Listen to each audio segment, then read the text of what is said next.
The sun was a merciless god in this part of the country, a blazing eye in a bleached white sky that offered no shade and no forgiveness. It beat down on the cracked earth until the land itself seemed to groan, sending up shimmering waves of heat that distorted the horizon. Red dust, fine as milled flour, coated everything: the brittle sagebrush, the skeletal frames of long-dead cattle, and the small, wind-scoured town of Redemption, which was little more than a single rutted street gasping for life between two stretches of unforgiving wilderness. The dust settled in the lines of a man's face, in the folds of his clothes, and in the back of his throat, a constant, gritty reminder of where he was. This was a land that broke things, wagons, wills, and hearts with equal indifference. Elijah Stone knew the land's cruelty better than most. It had taken his wife, Sarah, 2 winters past, a fever that burned through her faster than a prairie fire. Now, it was trying to take his spirit.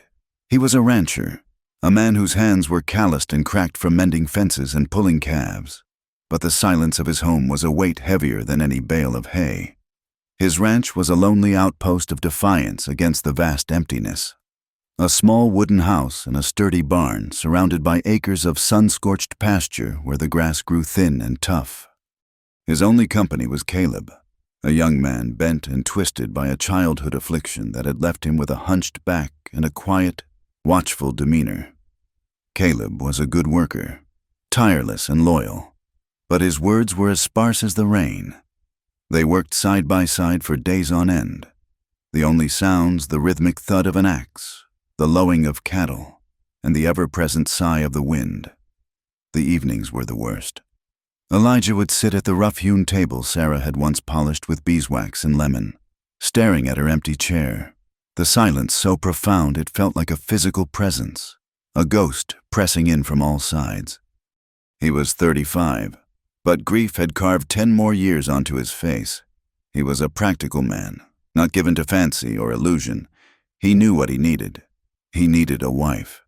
Not for love. He believed that part of his heart had been buried with Sarah.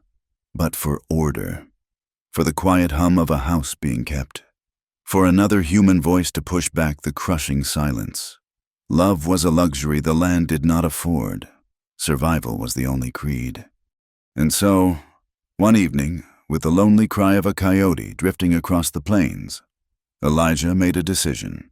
He lit the kerosene lamp, its yellow glow a small circle of warmth in the encroaching darkness. He pulled out a sheet of paper, a bottle of ink, and a pen.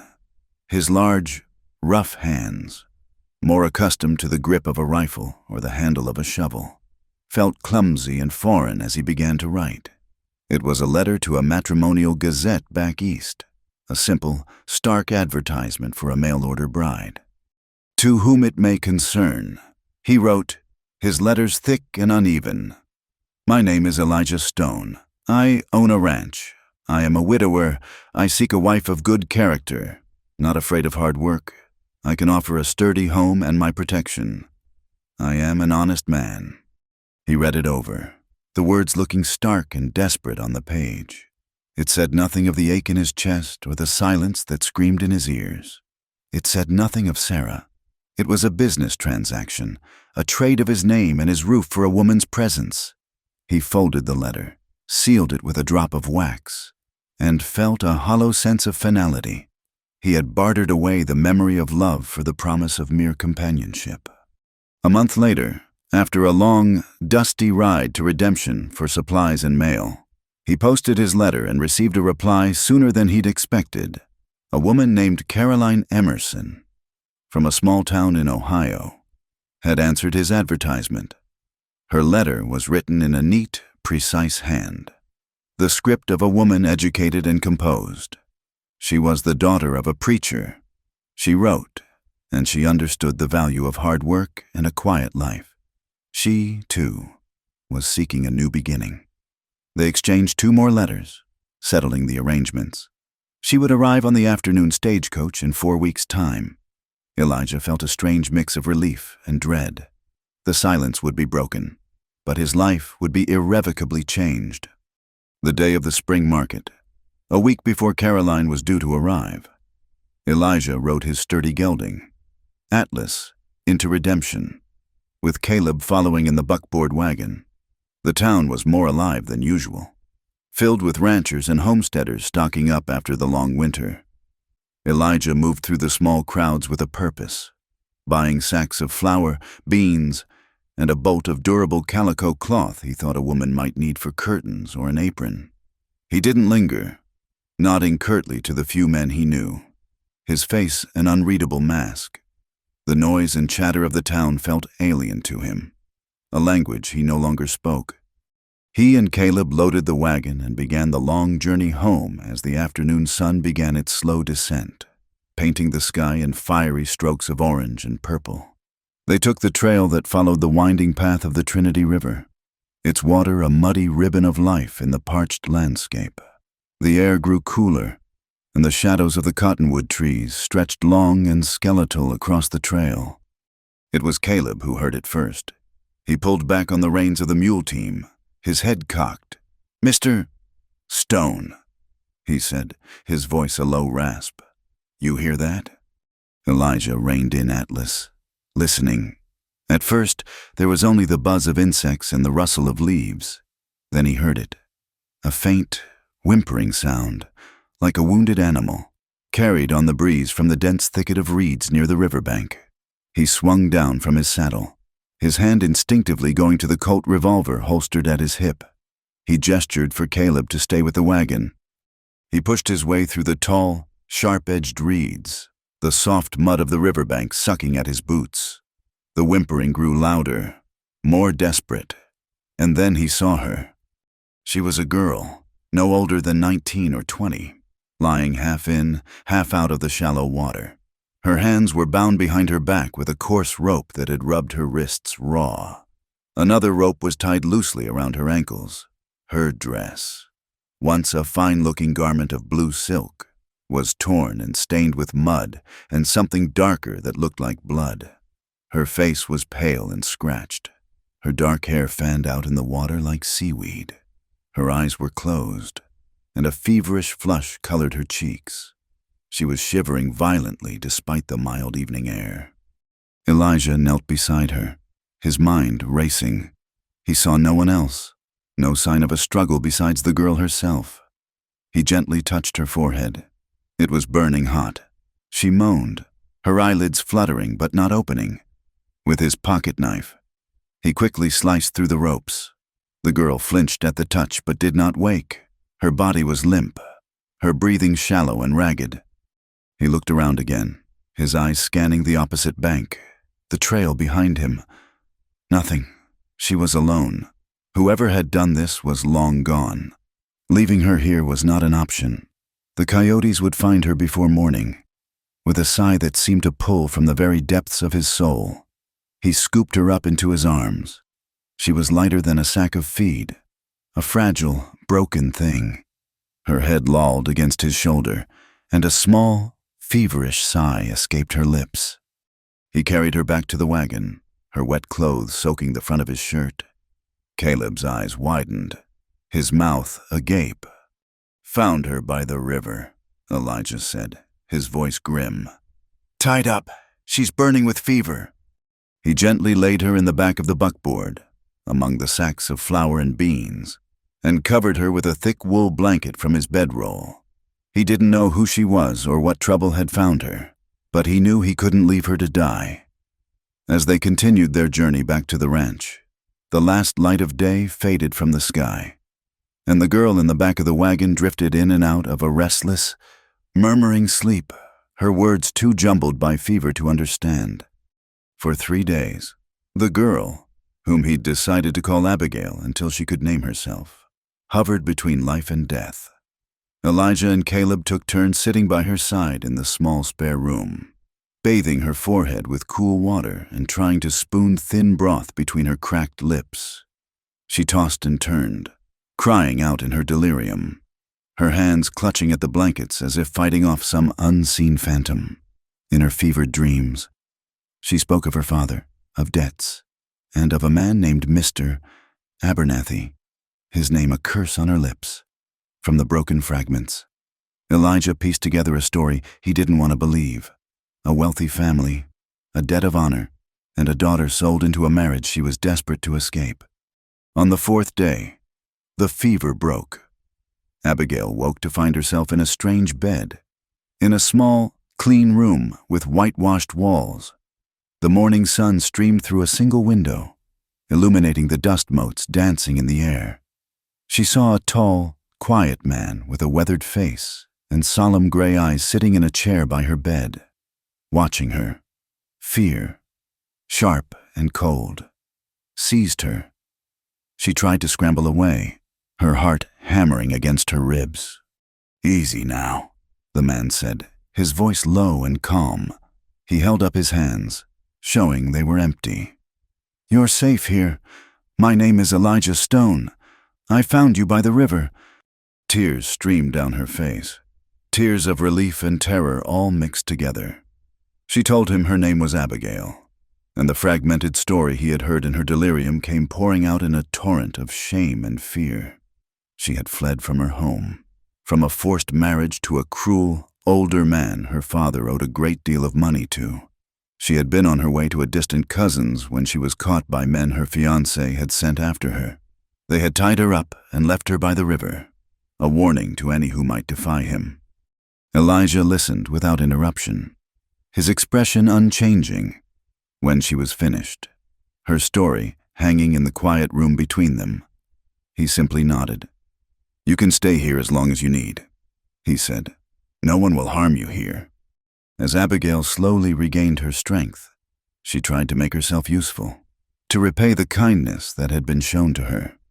She was clumsy at first, her hands soft and unused to labor, but she learned quickly, washing the dishes until they shone, sweeping the wooden floors, and mending Elijah's torn shirts with small, neat stitches. She spoke little, a frightened doe of a girl who started at every loud noise. The sound of hoofbeats, in particular, sent her running for the house, her face pale with a terror so profound it made Elijah's own heart ache with a strange, protective anger. She would hide in her room until the rider, usually just a neighbor or a stray cowboy, was long gone, her body trembling with the memory of her ordeal.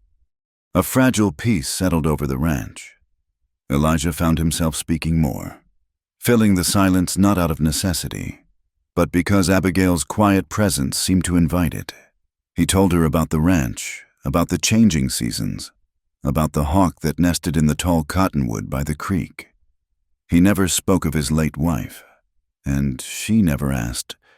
Caleb, too, seemed to soften in her presence, occasionally offering her a small, shy smile or a wildflower he'd picked on his way back from the well. They were a strange, wounded trio, a silent man, a frightened girl, and a boy with a crooked back, finding a strange sort of comfort in their shared solitude.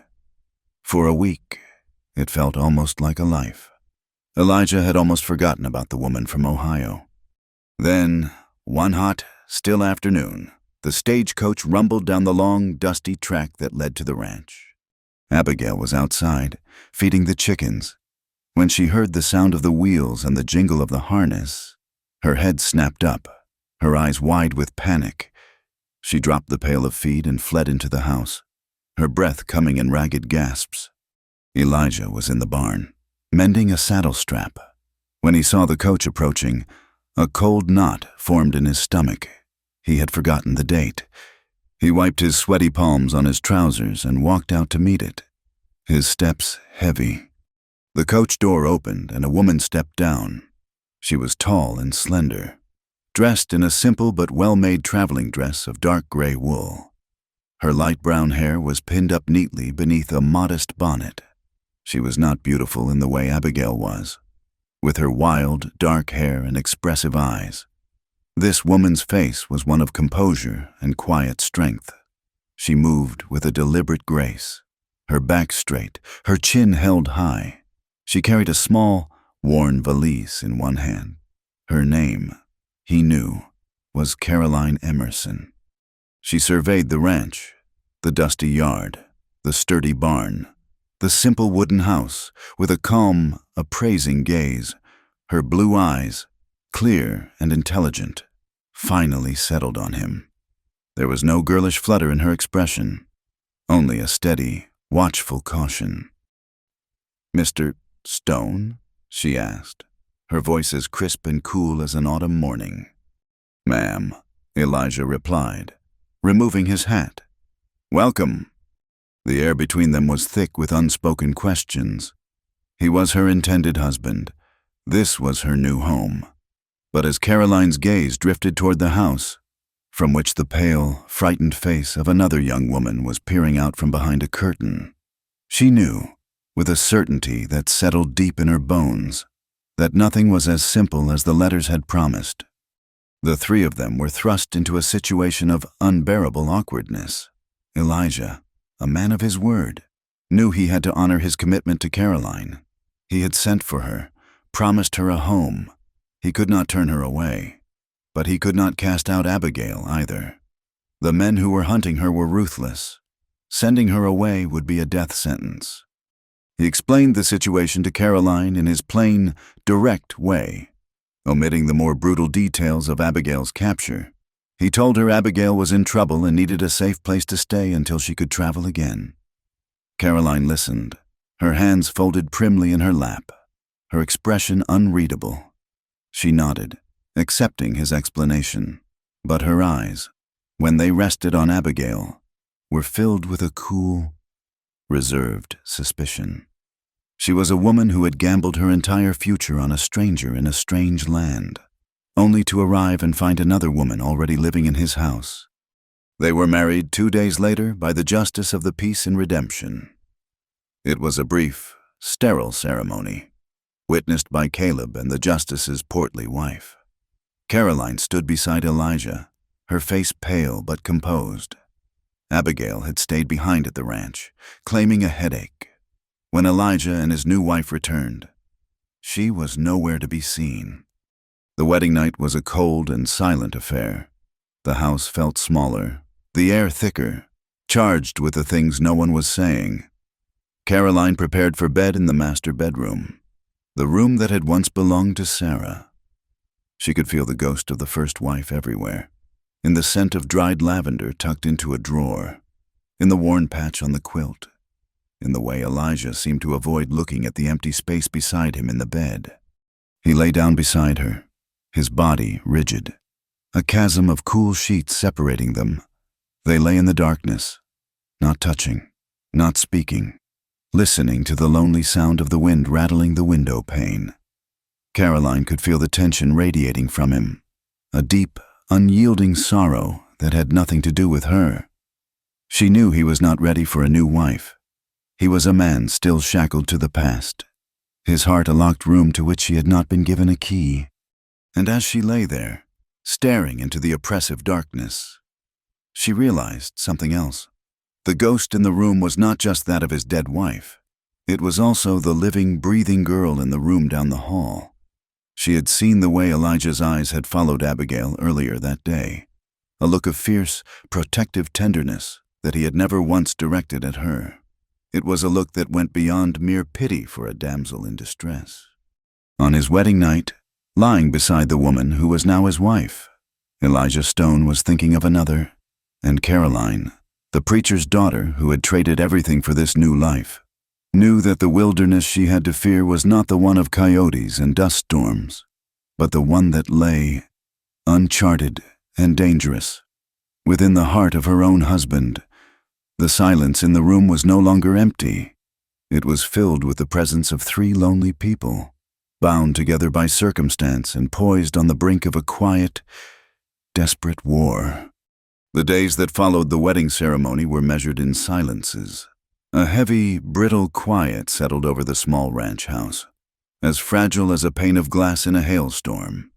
Caroline, a woman raised on the unyielding bedrock of duty and propriety, moved through this silence with a practiced, rigid grace. She cooked, she cleaned, she mended. She turned Elijah's house into a home, or at least a convincing imitation of one. She scrubbed the floors until the pine boards gleamed, baked bread that filled the kitchen with a warm, wholesome scent. and organized the pantry with a meticulousness that left no room for chaos. It was a performance of wifehood, a role she played with grim determination. But every morning, she would come into the kitchen to find Abigail already there, a pale ghost by the stove, her hands already busy. And the performance would falter. Abigail remained under the pretext of recovery. "She's not strong enough to travel yet," Elijah had said. His voice flat, his gaze fixed on some distant point on the horizon. Caroline had simply nodded, the word yet hanging in the air between them, a promise that felt thinner than smoke, but days bled into a week, and then another, and Abigail stayed. She was a constant, quiet presence, a shadow that fell across Caroline's new life. The conflict between them was a war waged without weapons, a battle fought in the spaces between words. It was in the way Caroline's lips would thin when she saw Elijah pass Abigail a biscuit before he passed the basket to her. It was in the sharp, almost imperceptible intake of Abigail's breath when Caroline's tone became too crisp as she asked her to fetch more water.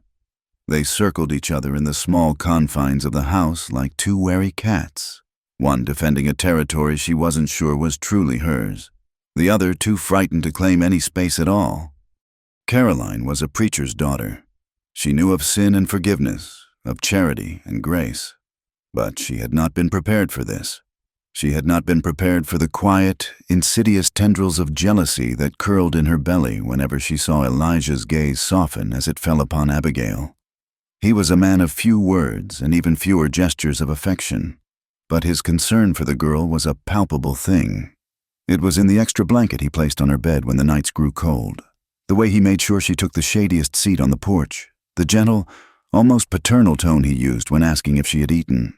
These were small kindnesses, crumbs of attention that Caroline, his wife, starved for. She received his respect, his provision, his protection, the terms of their contract, but she did not receive his tenderness. That was reserved for the other woman. Abigail, for her part, tried to make herself invisible.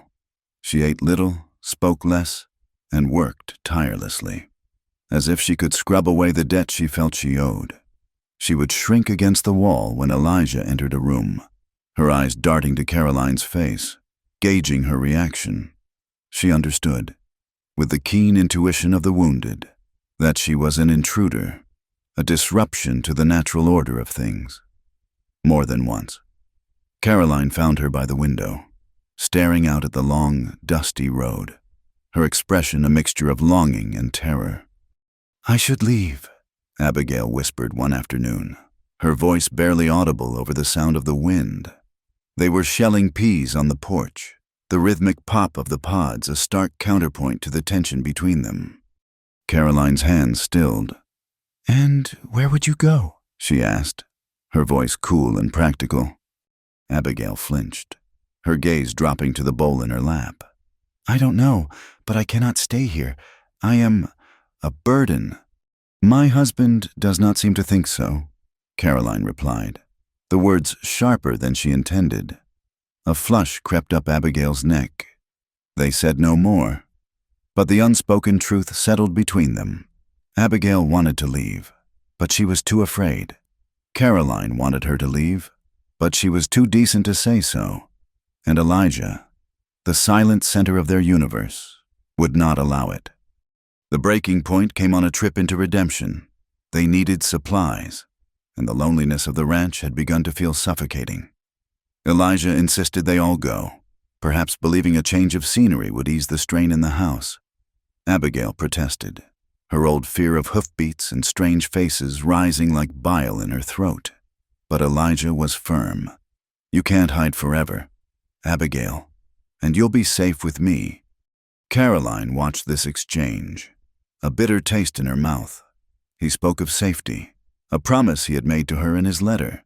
Yet it was Abigail who received its most potent reassurance. The town was a swirl of dust, noise, and unfamiliar faces. Abigail clung to the side of the wagon, her bonnet pulled low, her eyes wide and scanning the street. Caroline walked beside Elijah, her back ramrod straight, the very picture of a respectable rancher's wife. Inside the general store, while Elijah negotiated with the proprietor over the price of seed, the two women stood by a display of brightly colored ribbons, a world away from each other. That's when the door swung open, casting a long shadow into the dim interior. 3 men stepped inside, their spurs jingling with a menacing rhythm on the floorboards. They were rough men, their faces unshaven, their clothes stained with the grime of the trail. They carried themselves with the lazy arrogance of predators. One of them, a big man with a cruel twist to his mouth, let his eyes roam over the store, and then they stopped, locking onto Abigail. A slow, ugly smile spread across his face. Well, look what we have here. Boys, little songbird, a long way from her cage. Abigail went rigid, the color draining from her face. She looked like a cornered animal, her breath coming in short, panicked pants. The man took a step toward her, his hand reaching out. "Mr. Abernathy's been looking for you. Girl, he's mighty displeased you ran off. There's a handsome reward for your return." Before Caroline could even process what was happening, Elijah moved. He hadn't been looking, but he had been listening, every nerve attuned to the slightest hint of danger. He didn't raise his voice. He didn't rush. He simply materialized between the man and Abigail, a silent, unmovable wall. "She's not going anywhere," Elijah said, his voice a low growl that held more menace than a shout. The big man chuckled, a humorless sound. "That ain't your decision to make, rancher. She's promised property." "This is my wife's companion," Elijah said, his eyes as cold and hard as chips of flint. "She is under my protection. I suggest you and your friends turn around and ride out." For the first time, Caroline saw the man who had survived this unforgiving land. The quiet, grieving farmer was gone, replaced by something older, harder, and infinitely more dangerous. The air in the store crackled with a violence that was about to erupt. The man's smile vanished. "You and what army?" he sneered, his hand dropping toward the gun at his hip. It happened faster than a blink. Elijah's Colt was in his hand, the hammer cocked. He didn't aim at the man. Instead, with a deafening roar that shook the entire building, he fired a single shot into the floorboards an inch from the man's boot. Splinters flew. The smell of gunpowder filled the air. The 3 men froze, their faces a mixture of shock and sudden, stark fear. Elijah didn't move. The barrel of his revolver was rock steady. "The next one won't miss," he said, his voice dropping to a near whisper, a promise of death that was absolute. "Now get out." The men backed away slowly, their bravado shattered. They stumbled out of the store and onto the street, mounting their horses and galloping away in a cloud of dust. The silence they left behind was absolute. The proprietor peeked out from behind the counter, his face ashen. Elijah calmly uncocked his pistol and returned it to its holster. He turned, his face a grim mask, and put a hand on Abigail's trembling shoulder. "It's all right," he murmured, his voice softening. "You're safe." He guided her out of the store, his arms securely around her, leaving Caroline standing alone amidst the lingering scent of gunpowder and the stunned silence of the onlookers. She had just witnessed her husband, a man she barely knew, put his life on the line, and he had done it not for her, his wife, but for the other woman. The fury he had unleashed was a terrifying, magnificent thing, and it had been entirely in the service of Abigail. In that moment, Caroline felt a profound and desolate loneliness, the cold certainty that she was, and perhaps always would be, an outsider in her own marriage. The ride back to the ranch was a journey through a wasteland of unspoken emotions. Elijah sat stiffly at the reins, his jaw tight. Abigail huddled in the back of the wagon, wrapped in a blanket, her silent sobs shaking her small frame. Caroline sat beside her husband, a stranger, feeling as brittle and empty as the landscape around them. When they finally arrived home, The carefully constructed dam of Caroline's composure broke. As Elijah helped Abigail down from the wagon, his movements full of a gentle concern that tore at Caroline's heart, she slipped down from her seat and walked into the house, her movements stiff and robotic. She went to their bedroom, the room that still felt like it belonged to a dead woman, and sank onto the edge of the bed. And then she wept, not with loud, theatrical sobs, but with the silent, wrenching tears of a woman who had lost a gamble she hadn't even fully understood she was making. Elijah found her there a few minutes later. He stood in the doorway, his large frame filling the space, his face etched with a weariness that went bone deep. He looked at his crying wife, and for the first time a flicker of something other than grief or protective anger crossed his features. It was a profound, helpless guilt. He sat beside her, not on the bed, but on a small wooden stool, keeping a respectful distance. "Caroline," he began, his voice rough. "Why?" she whispered, her voice choked. "Why did you do it? For her?" He didn't pretend to misunderstand. He looked at his calloused hands, turning them over as if seeking an answer in their scarred lines. "I couldn't let them take her." "She is not your wife," Caroline said, the words tasting like poison. "I am—" A long silence stretched between them. Elijah finally raised his head, and his eyes met hers in the dim light. They were filled with a sorrow so deep it seemed bottomless. "I know," he said softly, "and I have wronged you. Caroline, I brought you here under false pretenses. I thought I could just start over, be a husband again, but my heart, it's not ready. It's still buried out there on that hill with Sarah." He paused, his throat working. "I am not ready to love anyone." The confession, stark and honest, was a blow more painful than any lie. It confirmed her deepest fear. She was a placeholder, a convenience, a warm body to fill a cold house.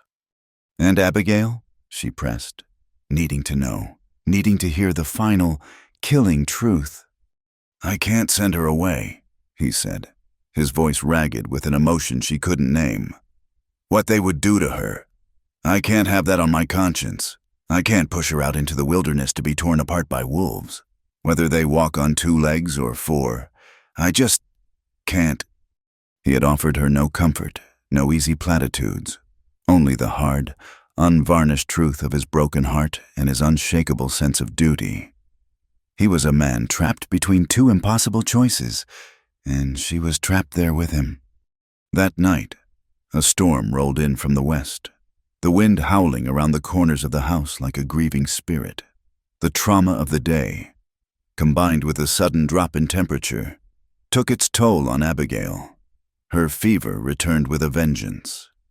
Elijah found her in her room, shivering uncontrollably beneath her blankets, her skin burning to the touch, her words a jumbled, incoherent stream of terrified whispers. Elijah was up all night with her, but by dawn, a calf had fallen ill in the barn, its life hanging by a thread. He was torn, his face haggard with exhaustion and worry. "I have to see to the calf," he told Caroline, his eyes pleading. "Can you—" Caroline looked from his desperate face to the closed door of Abigail's room. A cold, hard knot of resentment sat in her chest. She was being asked to care for her rival, the source of her own misery. Every instinct screamed at her to refuse, to let him handle the mess he had created.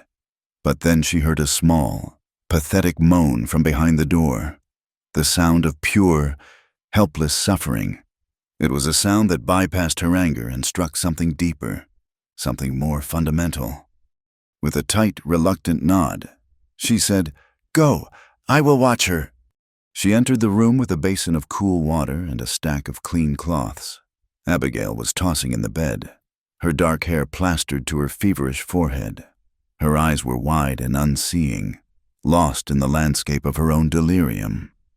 Caroline sat beside the bed and began to bathe her face, her movements efficient and detached at first. But as she tended to the sick girl, something began to shift inside her.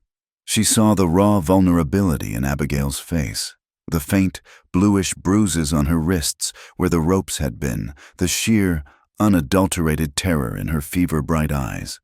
This was not a calculating rival. This was a child, a broken, terrified child. As she laid a fresh, cool cloth on Abigail's forehead, Abigail's hand shot out and grabbed her wrist, her grip surprisingly strong.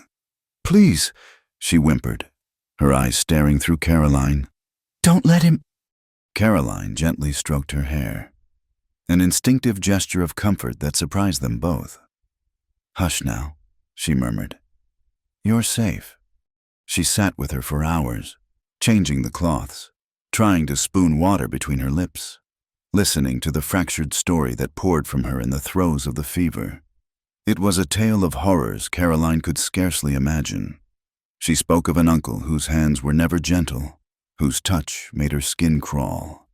She cried for her mother, a woman who had seen and said nothing, who had turned her face away.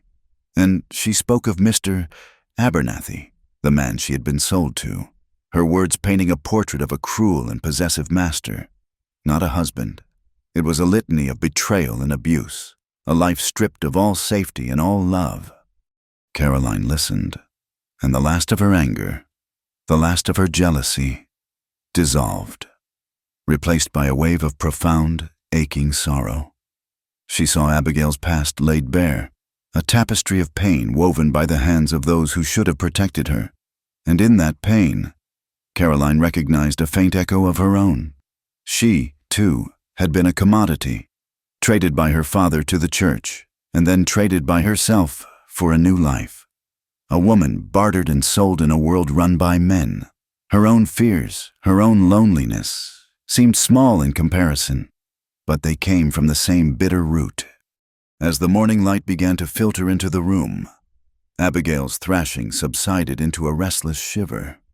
Caroline tucked the blankets more tightly around her and, leaning close, smoothed the damp hair from her brow. She wasn't sure if Abigail could hear her, but she spoke the words anyway, a whisper from one broken heart to another. "I've been scared like that, too." Tears welled in Caroline's eyes and traced a path down her cheeks. They were not tears of self-pity or jealousy. They were tears of pure, unadulterated empathy. In that small, quiet room, with the storm raging outside and a fever raging within, Caroline Emerson looked at Abigail and no longer saw a rival. She saw a sister in suffering, another woman caught in the merciless jaws of a cruel world. And she knew, with a certainty that settled deep in her soul, that she could not hate her. She could not. The truce born in Abigail's sick room was a fragile thing, but it held. It had to. The land demanded it. The spring rains had failed to arrive, and the sun, which had once been a source of life, became a tyrant. The sky was a vast, empty bowl of polished brass, and the earth grew hard and cracked like old pottery. The creek shrank to a muddy trickle, and the grass in the pastures turned the color of rust and then of dust. Life became a relentless cycle of hard, desperate labor. Survival was a battle waged from sunup to sundown, and there was no room for jealousy or unspoken resentments. They became a unit, a three-person army against the indifference of the elements. Elijah would spend his days digging the well deeper, his body slick with sweat and caked with mud, his muscles straining as he fought the stubborn, rocky soil. Caroline and Abigail, their former lives as a preacher's daughter and a wealthy socialite seeming like a distant dream, worked alongside him. They hauled endless buckets of water for the dwindling herd of cattle, their hands blistering and then callousing over. They tended a small vegetable garden, coaxing a meager harvest from the thirsty ground, their bonnets shielding them from the relentless sun. One of the older cows, weak from thirst, collapsed and died. They spent a grim afternoon skinning the carcass, salvaging what meat and hide they could. There was no room for sentiment. Waste was a sin the land would not forgive. Through it all, a new rhythm began to establish itself.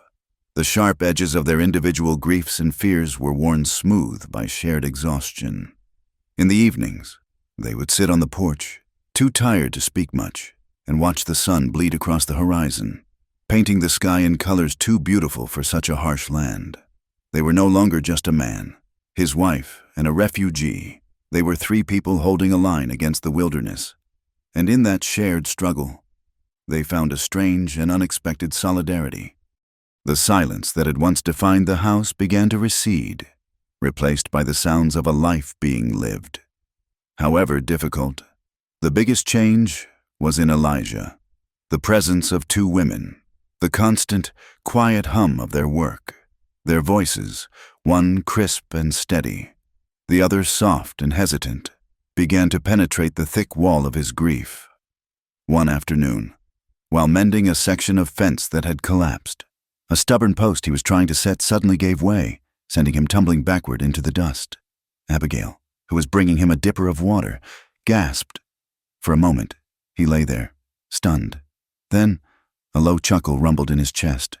It grew into a full, deep laugh, a rusty, unfamiliar sound that seemed to surprise him as much as it did her. Abigail stared. Then, a slow smile spread across her face, and she began to laugh too. A light, musical sound that had been absent for too long.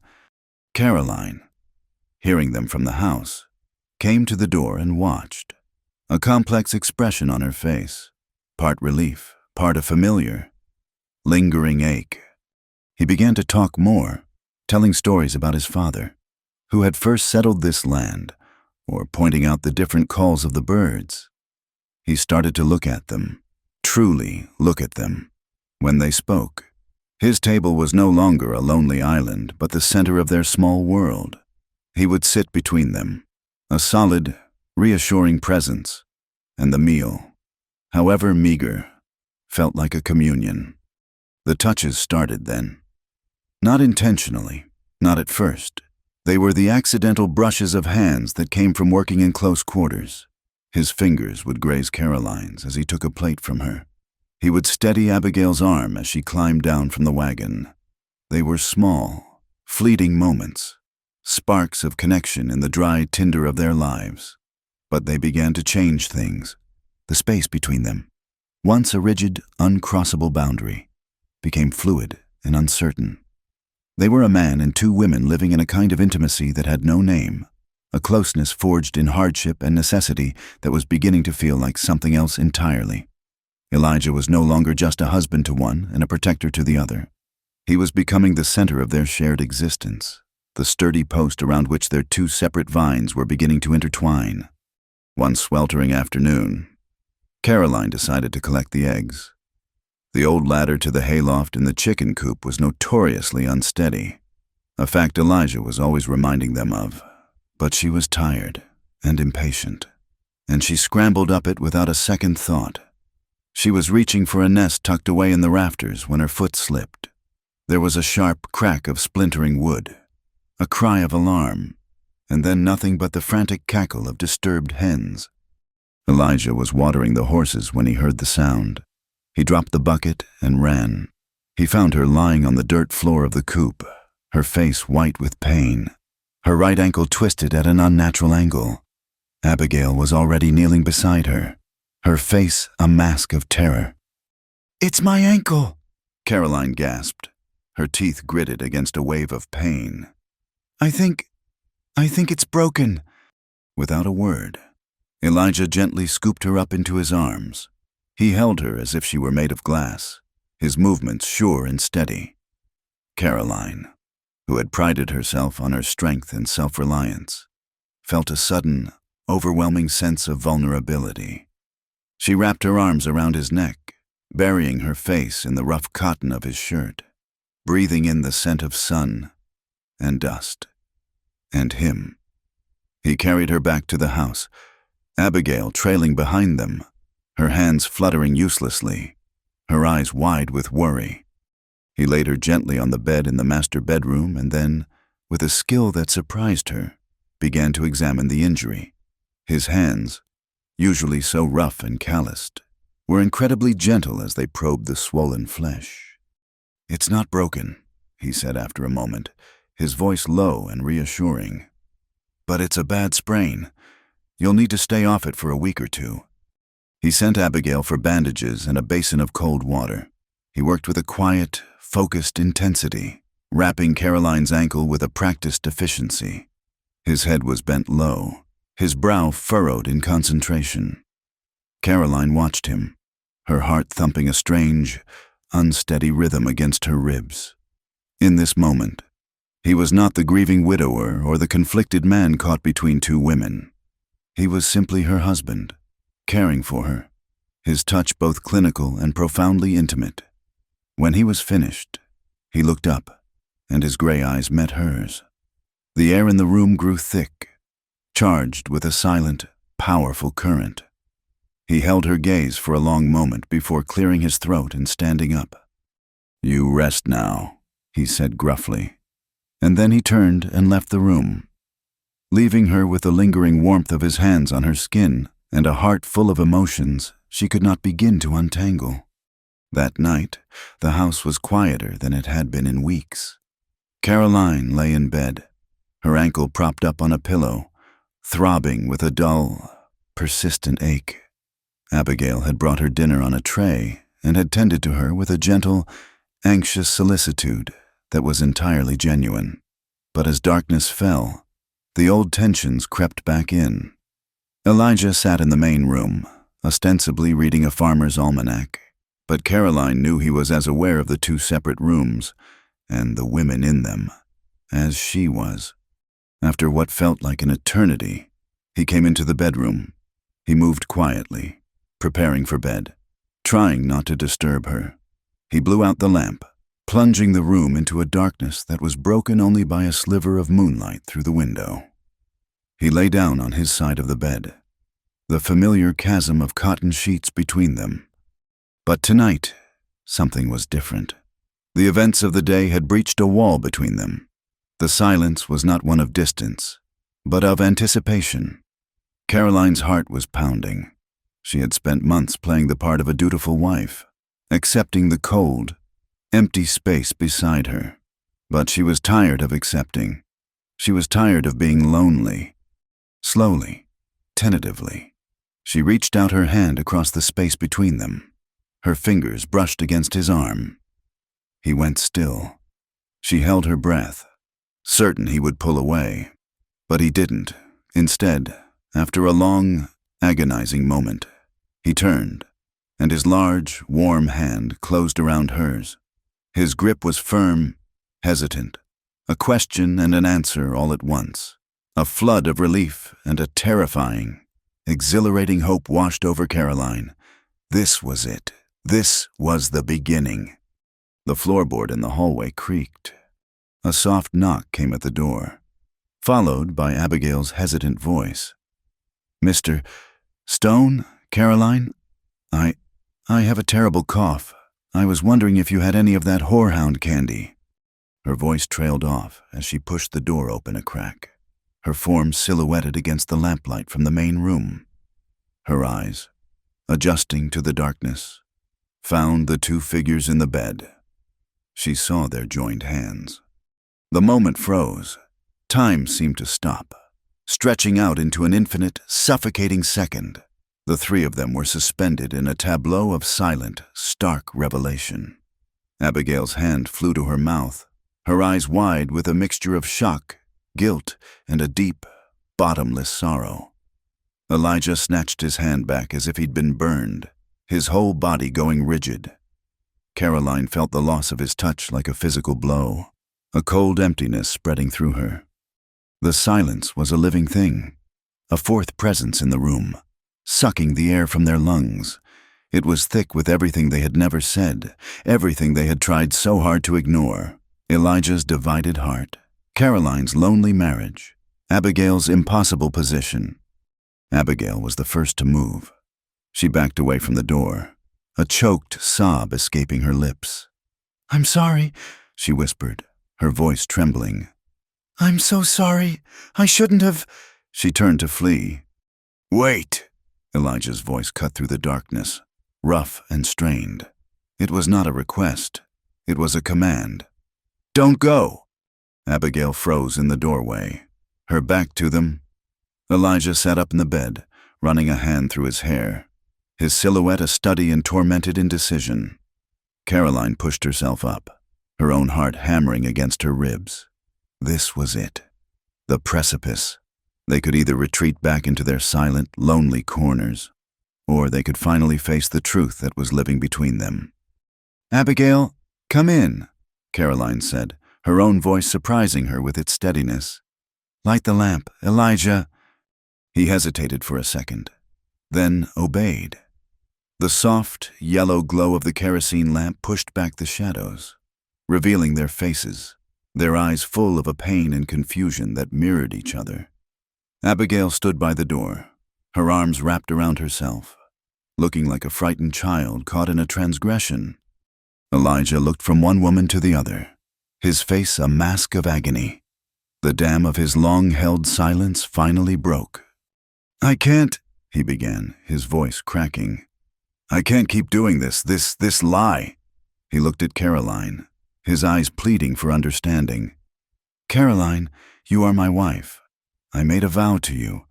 I have tried to be a good husband, but—" His gaze shifted to Abigail, who flinched as if he had struck her. "But I cannot send you away. Abigail, the thought of what might happen to you, it's a weight I cannot bear. I brought you both here, into this impossible situation. I am to blame."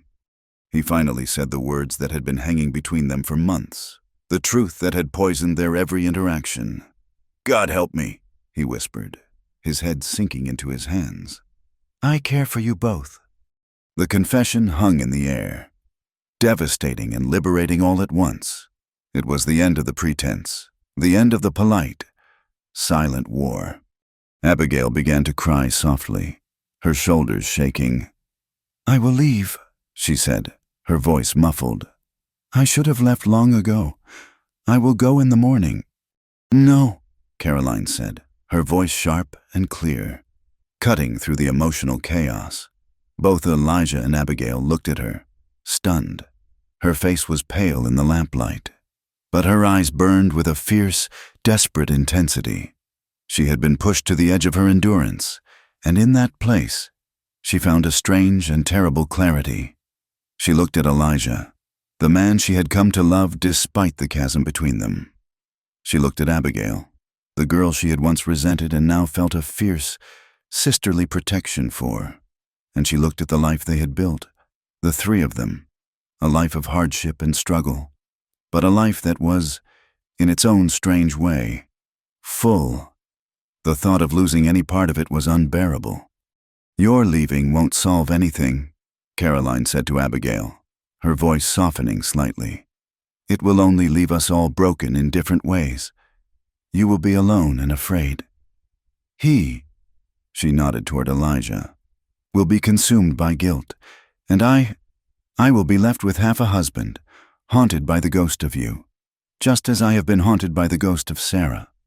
She took a deep breath, her gaze locking with Elijah's. She was about to step off a cliff, to say something that would change their lives forever, something that went against every rule she had ever been taught. "We have been fighting this land together," she said, her voice low and steady. "We have survived because we worked as one. Perhaps that is the only way we can survive this. Two—" She paused, the radical, unthinkable idea taking shape on her tongue. "I would rather have a part of you than lose you completely. I would rather share your heart than live with the silence of its absence." Her voice dropped to a whisper, but it filled the entire room. If we share you, then maybe you can be ours. Forever." The words, once spoken, seemed to hang in the air, glowing with a terrifying, sacred light. It was an idea born of desperation and a strange, profound love, a love that had grown in the cracked, thirsty soil of their lives, unconventional and hardy. Elijah stared at her, his face a canvas of disbelief and dawning. Fragile hope. He looked as if she had just offered water to a man dying of thirst. He opened his mouth to speak, but no words came out. Abigail said nothing. She simply walked slowly from the door to the small table in the center of the room where a pot of lukewarm tea sat from earlier. Her movements were dreamlike. She poured 3 cups, her hands trembling slightly. She brought one to Caroline, who took it with a shaky hand. She placed one on the nightstand beside Elijah. Then she returned to the table, picked up her own cup, and sat down. The 3 of them sat there in the lamplight, a new, profound silence descending. But this one was different. It wasn't a silence of anger or secrets. It was a silence of awe, of standing on the brink of a new and unknown world. After a moment, Abigail looked at Elijah, her eyes still shimmering with tears, but holding a new, quiet strength. She reached out her small hand and placed it over his, where it rested on the table. A tremor ran through Elijah's entire body at her touch. He looked down at their joined hands, then at Caroline in the bed, and then back to Abigail. He slowly, deliberately, covered Abigail's hand with his other one, sandwiching it between his own. No other words were spoken. None were needed. They had not named what they were creating. It had no place in the world they knew, no place in the scripture of Caroline's father or the society that had cast Abigail out. But in that small room, surrounded by the vast, uncaring wilderness, the 3 of them had made a pact. They had chosen each other. They would not be a conventional family, but they would be a family nonetheless. The lines had not just been blurred, they had been willingly, terrifyingly, erased. The unspoken pact made in the lamplight did not immediately change the rhythm of their days, but it altered the music. They still rose before the sun, still worked until their muscles ached, still fought the unforgiving land for every scrap of life. But the space between them was no longer a minefield of unspoken anxieties. It was a place of quiet knowing. They moved around each other with a new, fluid grace, their glances holding a depth of understanding that words could not contain. The drought broke a week later, not with a gentle, life-giving rain, but with a fury that seemed to tear the sky apart. The day had been unnaturally still and hot, the air thick and heavy, pressing down on the parched earth. As dusk fell, the horizon to the west turned a bruised purple-black. A low, guttural rumble, more felt than heard, began to vibrate through the floorboards of the house. Elijah, Caroline, and Abigail stood on the porch, watching the storm approach. It was a monstrous, churning wall of cloud, lit from within by silent, flickering veins of lightning. The wind picked up, whipping dust into their faces and rattling the shingles on the roof. "It's going to be a bad one," Elijah said, his voice a low murmur against the rising wind. He herded them inside, securing the heavy wooden bar across the door. The first crack of thunder was a physical blow, a deafening explosion directly overhead that made the entire house shudder. Abigail cried out, her hands flying to her ears, her body instantly rigid with a terror that was old and deep. The sound was too much like gunfire, too much like the angry, bellowing voices of the men who had hunted her. Each successive clap of thunder was a fresh assault, and she began to tremble uncontrollably, her face ashen in the flickering lamplight. Caroline moved to her, putting a comforting arm around her shoulders, but Abigail was beyond her reach, lost in the storm of her own memory. Tears streamed down her face as she backed away, shaking her head, her eyes wide and unseeing. Elijah took a step toward her, his face a mask of concern, but she flinched away from him. Too, she was trapped, cornered by the storm in the sky and the storm in her mind. With a choked sob, she turned and fled to her room, slamming the door behind her. They could hear her muffled cries, punctuated by the violent cannonade of the storm. Caroline looked at Elijah, her heart aching for the girl. "She's reliving it," she said softly.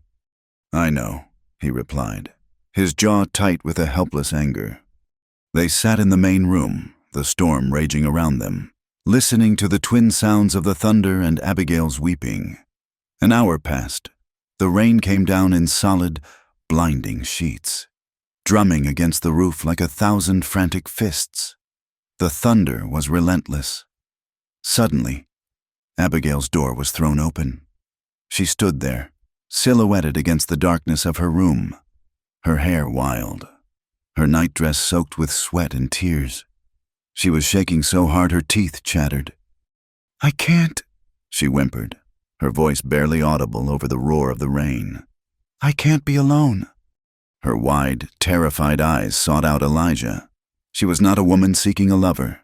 She was a child seeking a bastion, a safe harbor in a world that had turned into a terrifying tempest. She took a hesitant step toward him, then another. He stood up, his instinct to protect her warring with the new, fragile understanding they had all reached. He looked at Caroline, his eyes full of a silent, agonizing question. What was he supposed to do? Caroline's expression was calm, her gaze steady. She gave a small, almost imperceptible nod. It was not a gesture of resignation, but of permission, of invitation. Abigail didn't go to him. Instead, her fear propelled her toward the master bedroom, his room, their room, the place in the house that felt the safest.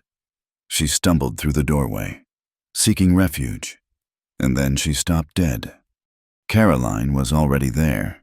She was not in the bed, but standing beside it, having just turned down the covers. She had anticipated this. She had known. Abigail froze, the reality of the situation crashing down on her even through her terror. She had fled from her own demons and run straight into the heart of their fragile pact. Shame and confusion warred with her fear. "Caroline, I'm sorry," she stammered, turning to leave. "The thunder." "I know," Caroline said, her voice soft and even, a calm island in the raging storm. She held out a hand. "Don't go." Abigail hesitated, trembling. Caroline walked to her and gently took her cold, clammy hand. She led her to the side of the bed where she herself had lain alone for so many nights, the bed where she had finally reached for her husband's hand. She pulled back the quilt. "Get in," she said softly. Abigail stared at her, then at the bed, then back at Caroline, her eyes wide with disbelief. This was impossible. This was a violation of every rule, every law of God and man she had ever known. But Caroline's face was serene. She saw the terror still lingering in Abigail's eyes, the deep, shuddering tremors that shook her body. She remembered the girl's fevered confession, the story of a life filled with fear and betrayal, and she knew what she had to do. This was not about desire. It was about sanctuary. She gently guided Abigail onto the mattress and pulled the covers up over her. Then, she walked around to the other side and slipped into the bed herself. She lay on her side, facing the trembling girl. Outside, lightning flashed, illuminating the room in a stark, momentary glare, followed by a crash of thunder that shook the very foundations of the house. Abigail whimpered, curling into a tight ball. Caroline reached out and pulled her close, wrapping a protective arm around her shaking shoulders. She held her, not as a rival, but as a sister, a friend. Abigail, starved for a safe and gentle touch, leaned into the embrace, burying her face in Caroline's shoulder, her sobs quieting into ragged, exhausted breaths. Caroline looked toward the doorway, where Elijah stood watching, his face unreadable in the shadows. He had not moved, had not spoken. He was a silent, powerful witness to the profound, unconventional tenderness unfolding in his bed. Caroline's gaze held his.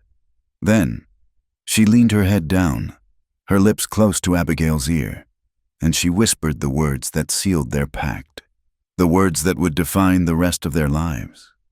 "We'll keep him," she murmured, her voice a fierce, gentle promise. "Together." Elijah moved then. He walked into the room, his steps slow and deliberate. He barred the bedroom door, shutting out the storm and the rest of the world.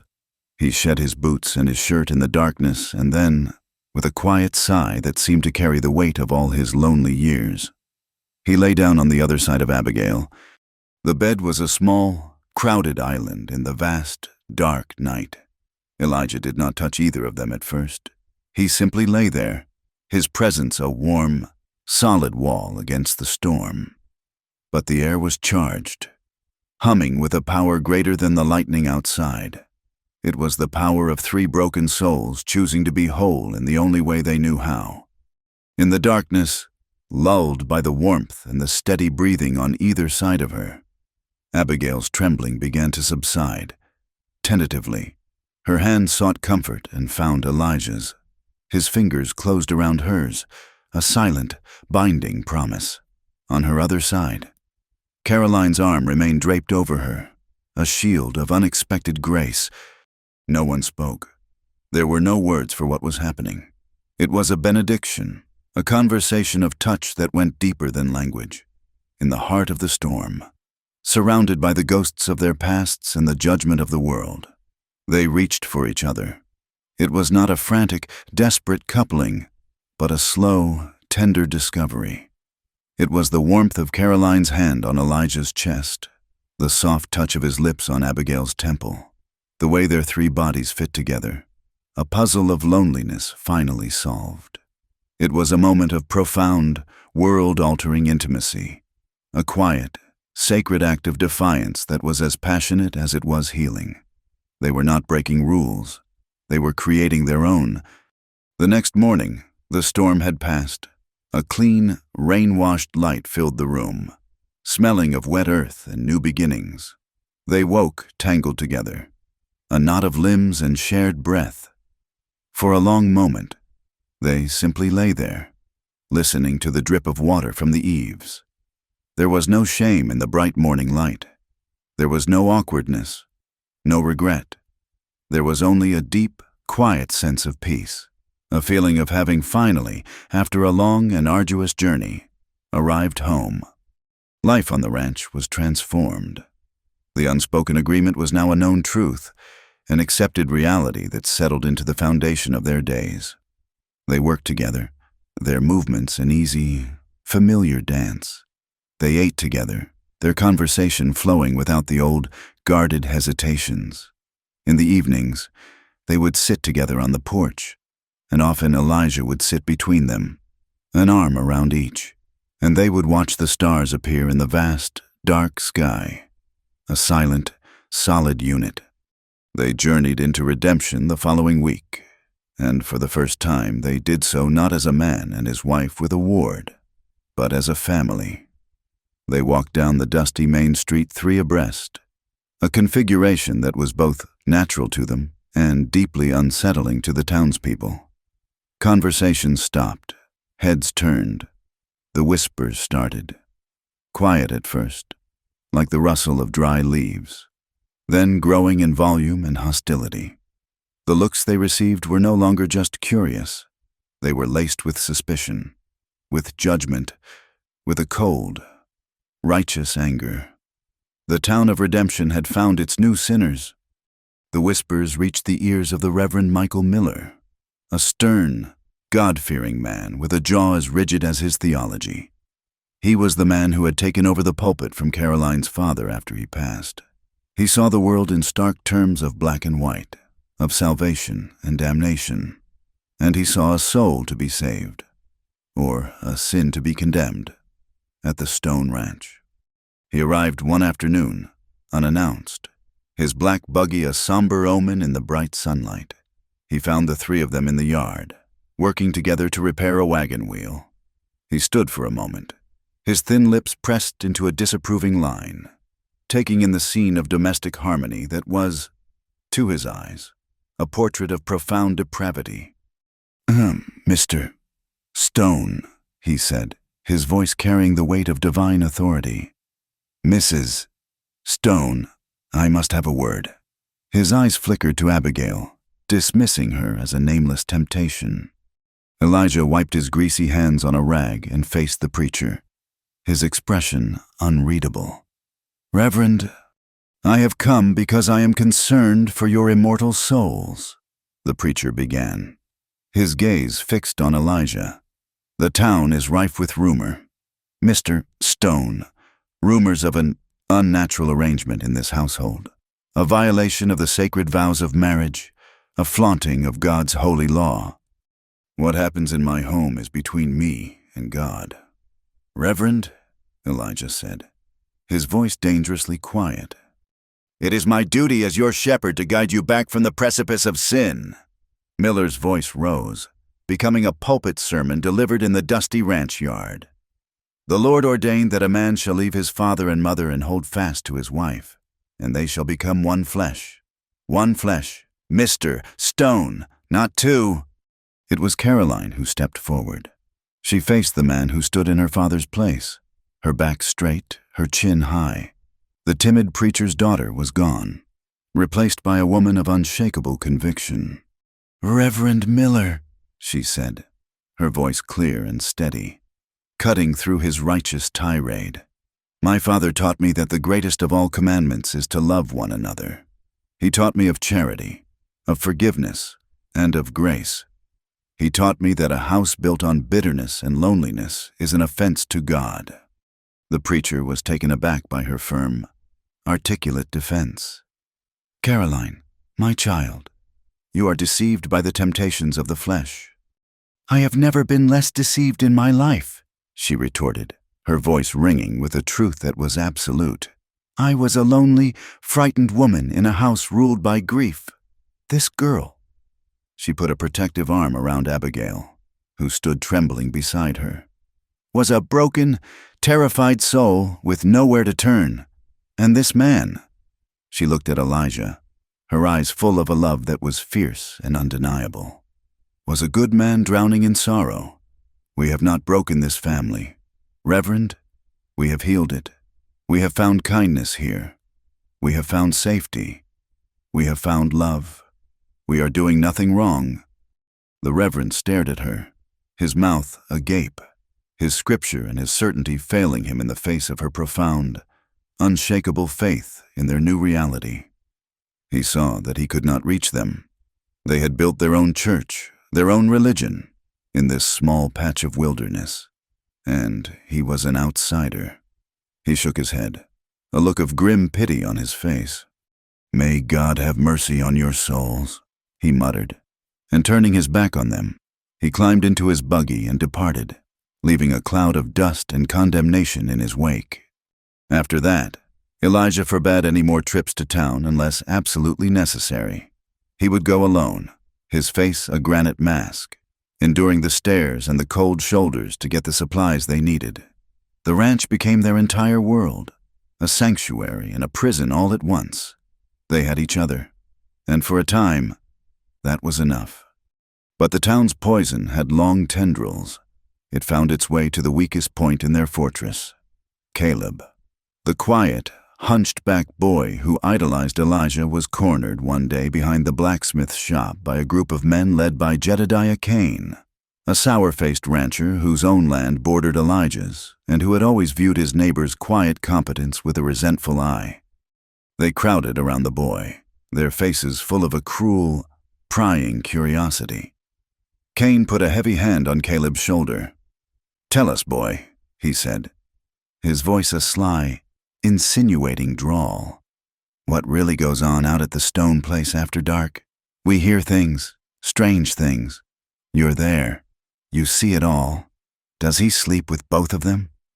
Caleb, terrified and overwhelmed, tried to stammer out a defense of his employer, but they twisted his words, mocked his loyalty, and pressed him until, in his confusion and fear, he let slip a few disjointed truths about the three of them living and eating as one. It was all they needed. His fragmented, frightened account was twisted into a lurid, damning confession. 2 nights later, they came, a dozen riders, their faces illuminated by the flickering, menacing light of torches.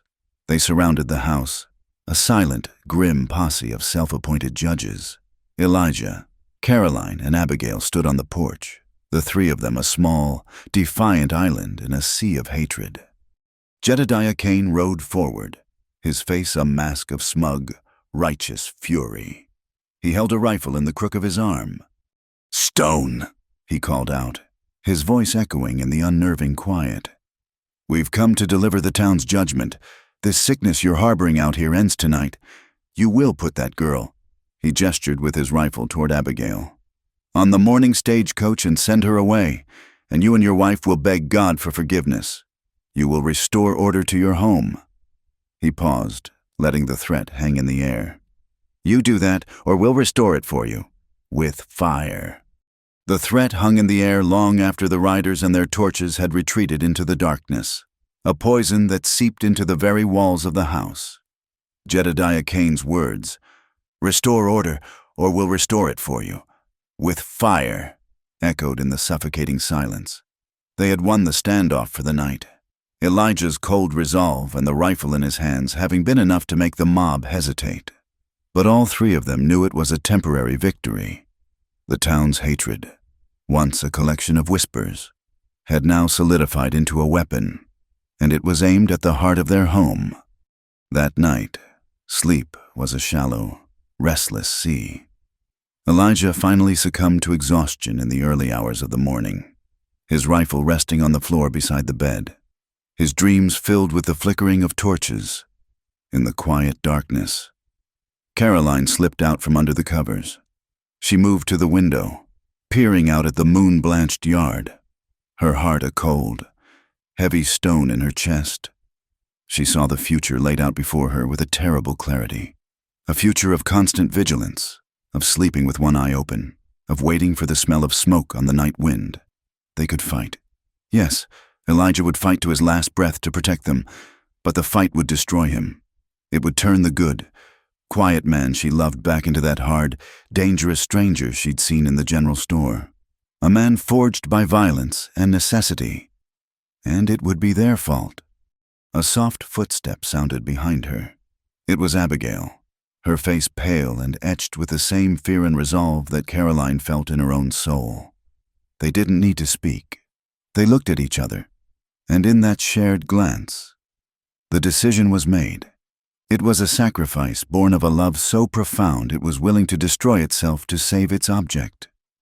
"We can't let them burn him down," Abigail whispered, her voice trembling but firm. "His home, his life, everything his father built. We can't be the cause of that." "No," Caroline agreed, her own voice a low, aching murmur. "We can't." They moved with the quiet efficiency of ghosts. They packed a single canvas bag with a loaf of bread, a canteen of water, and the small amount of money Caroline had saved from her life before coming west. It wasn't much, but it would have to be enough. Then, Caroline sat at the kitchen table, the same table where their impossible family had been forged, and dipped a pen in ink. Her hand was steady as she wrote, "My dearest Elijah, there are no words to tell you the sorrow we feel in doing this, but our love for you is greater than our need to be with you. We cannot be the fire that consumes you. We see the hatred in the eyes of the town, and we know they will not stop until they have destroyed what they cannot understand. We will not let them destroy you. Do not follow us. We beg you. Live your life in peace. Know that wherever we are, you are the only home our hearts will ever know. We came to you as two broken women. You made us whole. Now, we must leave to keep you whole. Yours, always, Caroline and Abigail." She folded the note and left it in the center of the table, a stark white testament to their sacrifice. They took one last look at the sleeping man who was their husband, their protector, their world. His face, so often a mask of grief or grim determination, was peaceful in sleep, and the sight of it was a fresh stab of pain. With tears streaming down their faces, they slipped out the door, melting into the pre-dawn darkness. Two shadows leaving to save the man who was their son. Elijah woke to a silence that was wrong. It wasn't the peaceful quiet of morning. It was the hollow, echoing silence of absence. The space beside him in the bed was cold. He shot upright, his heart seizing in his chest. "Caroline?" No answer. He scrambled out of bed, his eyes wild. He checked Abigail's room. Empty. The bed was neatly made, a sign of finality that was more terrifying than any disarray. He burst into the main room, his gaze falling on the white paper on the table. He snatched it up, his hands trembling as he read, The words blurred before his eyes, each one a hammer blow to his soul. "We cannot be the fire that consumes you. Do not follow us." A raw, guttural cry was torn from his throat, a sound of pure, primal agony. They were gone. They had left him. They had done it to save him. And the nobility of their sacrifice was a pain more exquisite than any betrayal. They thought he could live without them. They were wrong. The silence he had once feared was nothing compared to this. This was not an absence of sound. It was an absence of life. He didn't hesitate. He didn't think. He acted. He threw on his clothes, grabbed his gun belt, and stormed out to the barn. He saddled Atlas with a frantic, desperate energy, his movements jerky and uncoordinated. The eastern sky was beginning to glow with the first hint of dawn, but to the west, the horizon was a menacing, roiling wall of brown. A dust storm was coming. He didn't care. Let it come. Let it tear the world apart. His world had already ended. He galloped out of the ranch yard, leaving the letter lying on the table, a suicide note for a life he refused to let die. He followed the faint tracks they'd left in the dust, heading west, toward the Badlands, a treacherous expanse of canyons and rock formations where a person could disappear forever. The wind began to howl, picking up sand and grit, lashing at his face. The sky grew dark, the sun blotted out by the swirling chaos of the storm. Visibility dropped to a few feet. The world became a maelstrom of roaring wind and stinging sand. Still, he rode on, leaning low over Atlas's neck. His eyes slitted, his teeth gritted against the onslaught. He was a man possessed, driven by a single, desperate imperative: find them. Caroline and Abigail had made it to the edge of the Badlands when the storm hit. They found shelter in a shallow cave carved into the side of a sandstone butte, huddling together for warmth as the wind shrieked outside like a banshee. They were cold, terrified, and utterly miserable. The reality of what they had done had settled in, a crushing weight of grief. They had saved Elijah, but they had condemned themselves to a life of exile and fear. They huddled in the darkness of the cave for hours, the storm raging around them. Just as the wind began to die down, a new sound reached them over the fading howl, the sound of a horse, pushed to its limit, struggling through the deep sand. Abigail's hand flew to her mouth, her eyes wide with terror. "They've found us!" Caroline pulled her deeper into the cave, her heart hammering. She peered out into the brown, swirling gloom. A figure on horseback emerged from the dust, a ghostly apparition. The man swung down from the saddle, his shoulders slumped with exhaustion. He stumbled forward, calling their names, his voice raw and cracked from the dust. It was Elijah. Relief so profound it felt like a physical blow washed over them. They scrambled out of the cave, their names a simultaneous cry on their lips.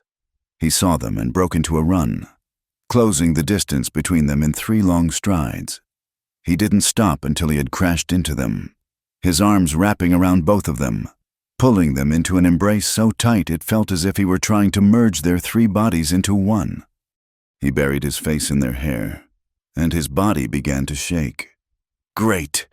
Wrenching sobs tore through him, the deep, ragged cries of a man who had not allowed himself to weep for years. He, the silent rock, the unmovable bastion of their lives, was crying. He was holding on to them as if they were the only things keeping him from being swept away by the storm. He finally pulled back, his hands framing their faces, his eyes red-rimmed and filled with a desperate, unshielded love. He looked from Caroline's tear-streaked face to Abigail's, and he said the words that had been locked in his heart for so long, the truth that their sacrifice had finally forced from him. "Don't you ever," he said, his voice thick with emotion. "Don't you ever do that again." He took a shuddering breath. "I was a dead man before you came, a ghost in my own house. You brought me back to life. Both of you." His voice broke. "I can't live without you two. I won't." It was not a declaration of affection. It was a statement of fact, as elemental as the rock beneath their feet. He was not whole without them. In that moment, in the heart of the desolate, storm-ravaged Badlands, they ceased to be three separate people. They became one soul, one family, bound together not by law or convention, but by a love that had been tested by fire and found to be unbreakable. They rode back to the ranch not in defeat, but in triumph. The storm had passed, leaving the air clean and the world new. They returned with a new resolve. There would be no more hiding, no more concessions to the town's hatred. This was their life, and they would live it openly, together, and let the world be damned. The town's reaction was immediate and vicious. On Sunday, Reverend Miller stood at his pulpit and delivered a sermon on the sins of Sodom and Gomorrah, his eyes blazing with righteous fire. He did not name the stones, but everyone knew who he was talking about. He spoke of a cancer of immorality in their midst, a den of iniquity that threatened to bring God's wrath down upon the entire community. He declared that the church doors were closed to them, that they were cast out from the community of the faithful, their souls forfeit. The town of redemption, founded on the promise of a new start, had officially excommunicated them. The ostracism was absolute. They were pariahs. When they rode to town, people would literally cross the street to avoid them. The general store owner would serve them, but his hands would shake, and he wouldn't meet their eyes. They were utterly alone, an island of three in a hostile sea. Then, one dry, windy night in late autumn, the fire started. It began in the livery stable, likely from a carelessly tossed lantern. The wind, the same wind that had plagued them all summer, was now a deadly accomplice. It snatched the sparks and flung them onto the dry wooden roofs of the adjacent buildings. Within minutes, the heart of the small town was a raging inferno. Panic erupted. The town had a volunteer bucket brigade, but it was disorganized and utterly overwhelmed. Men shouted useless orders, women screamed, and children cried. The fire leaped from building to building with a terrifying, hungry roar. People were trapped. Families were being separated in the smoke and chaos. The Stones saw the orange glow from their ranch miles away. Elijah didn't hesitate. "Hitch the wagon," he yelled to Caroline. "Fill every barrel we have with water. Abigail, get the medical chest and all the blankets you can find." They arrived in redemption like a force of nature. The townsfolk, blinded by smoke and panic, stared as the three outcasts plunged into the heart of the chaos. Elijah, his face grim and covered in soot, seemed to be everywhere at once. He took command, his voice cutting through the hysteria, organizing the bucket brigade into an effective line. He kicked down the door of a burning house and emerged moments later, a crying child in each arm. Caroline, the preacher's daughter, became a field medic. She set up a triage station near the well, away from the worst of the smoke, tearing her own petticoats into bandages. She cleaned and dressed burns with a calm, steady hand, her voice a soothing presence amidst the screams of the injured. Abigail, her own fears forgotten, worked beside her, comforting the terrified children, washing soot from weeping faces, and carrying water to the men on the fire line until her arms felt like they would break. They worked all night, three tireless figures moving through a hellscape of smoke and flame. They fought for the homes of the very people who had scorned them, tended to the wounds of the very people who had whispered behind their backs, and comforted the children of the very people who had threatened to burn down their home. They did not do it for forgiveness or acceptance. They did it because it was the right thing to do.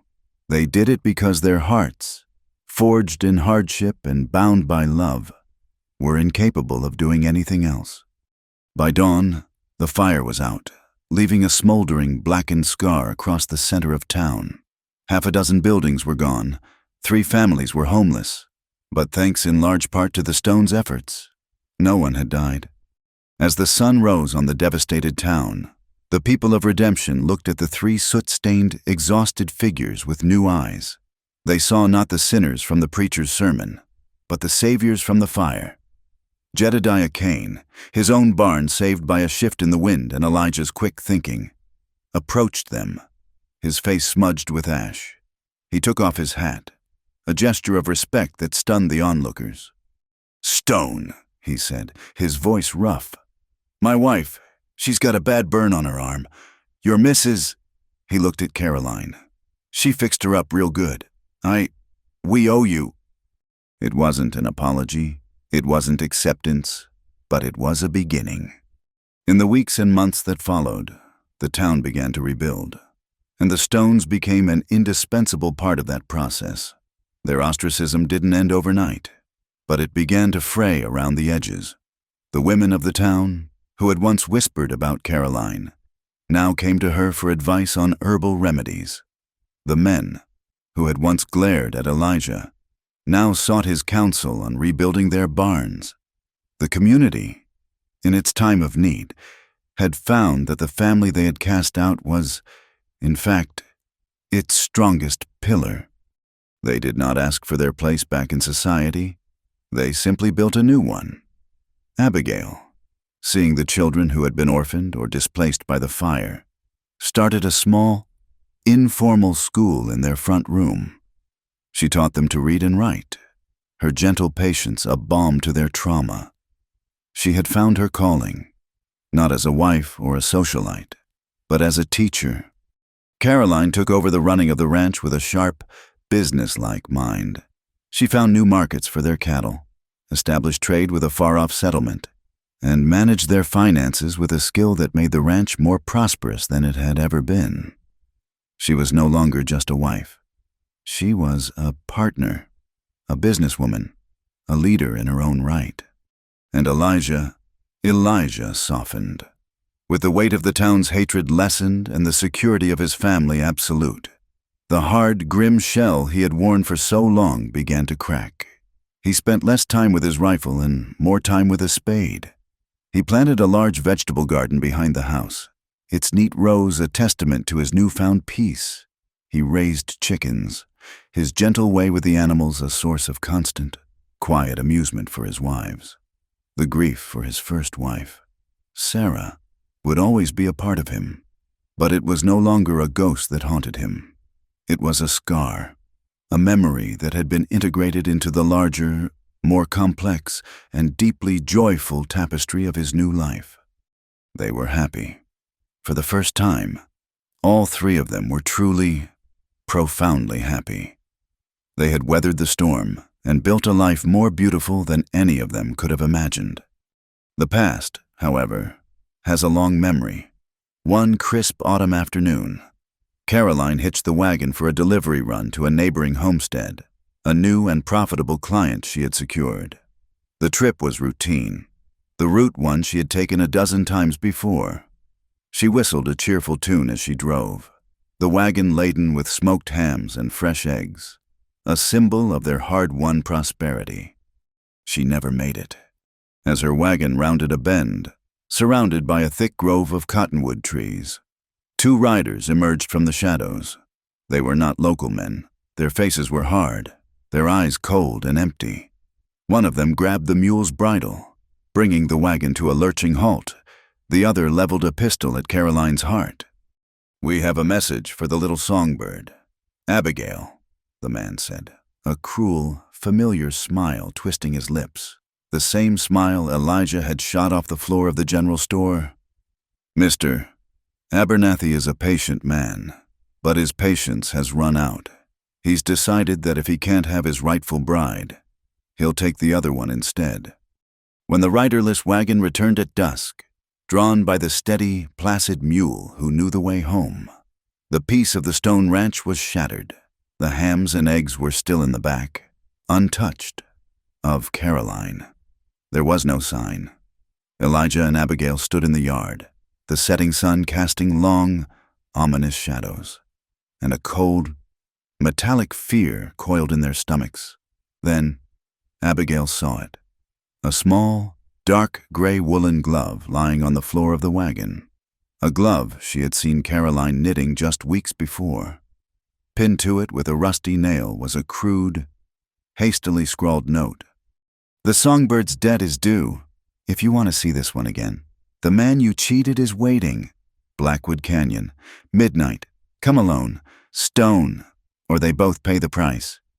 The note wasn't signed, but it didn't need to be. Abernathy. The name was a curse, a ghost that had haunted their happiness, and now it had returned to claim its due. Abigail felt the world tilt, the old, familiar terror rising like a flood, threatening to drown her. Her legs felt weak, her breath catching in her throat. This was her fault. Her past, her monster, had reached out and snatched away the kindest, strongest woman she had ever known.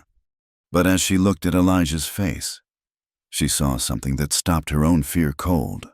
His expression was a terrifying calm, the quiet stillness of a storm about to break.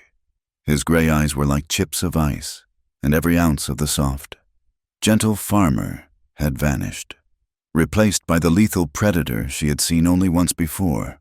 He was not panicked. He was preparing for war, and in his quiet, deadly resolve. Abigail found her own. The trembling victim who had fled from this man was gone. In her place was a woman who had found a family, a woman who had something to fight for. The terror was still there, but beneath it, a new, cold fury was beginning to burn. "He thinks he's taking something from you," Abigail said, her voice low and shaking, but not with fear, with rage. "But Caroline isn't just your wife. She's mine, too. He's not just facing you, Elijah.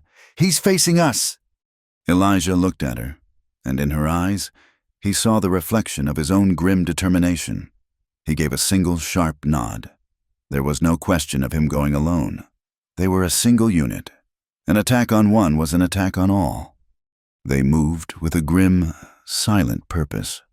Elijah selected 2 rifles from the rack above the fireplace, checking the action of each with an expert's economy of motion. He handed one to Abigail. It was a Winchester, lighter than his own Sharp's rifle, easier for her to handle. Her hands, which had once trembled at the mere sound of a gunshot, closed around the cool wood of the stock with a steady grip. He had taught her to shoot weeks ago, insisting it was a necessary skill for a woman on the frontier. She had been a reluctant student, the explosions of the gunpowder a painful echo of her past, but she had learned. Now, that lesson was about to become a matter of life and death. While Elijah saddled Atlas and Abigail's mare, Scout, she moved through the house, gathering supplies, ammunition, a flask of whiskey, bandages, and a long, sharp skinning knife that she tucked into her belt. She was no longer the frightened girl who had hidden from hoofbeats. She was a woman arming herself to hunt a monster. They rode out under a sliver of a moon, 2 avenging figures against the vast, dark canvas of the night. Blackwood Canyon was a day's hard ride away, a jagged scar in the earth, a place of shadows and treacherous terrain. They pushed the horses hard, their hoofbeats a frantic, rhythmic drumbeat of urgency. They rode through the night, their senses preternaturally sharp, every rustle of a leaf, every snap of a twig a potential threat. They were no longer a rancher and his wife. They were hunters on a desperate trail. They tracked them through the forested foothills, Elijah's skill as a frontiersman a marvel to behold. He read the trail in a way that seemed like magic to Abigail. A broken branch here, a scuffed rock there, the depth of a hoofprint in the soft earth. He could tell how many riders there were, how fast they were moving, how long ago they had passed. Abigail rode beside him, her rifle resting across her lap, her eyes scanning the trees, her fear now honed to a sharp, focused point. She thought of Caroline, of her calm strength, her wry smile, her steady presence.